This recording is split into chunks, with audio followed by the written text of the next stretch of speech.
Well, there's a socialization with humans, and then there's socialization with dogs.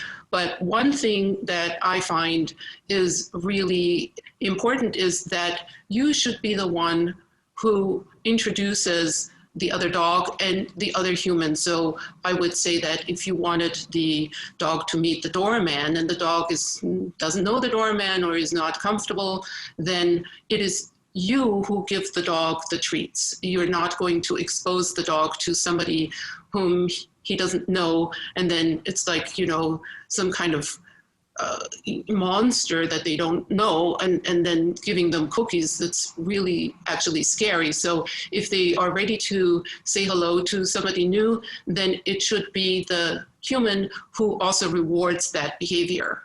And the same is true with meeting other dogs. We don't like every human that we encounter in the street, and we don't start conversations with anybody walking down the sidewalk, but dogs seem to be expected to like everybody.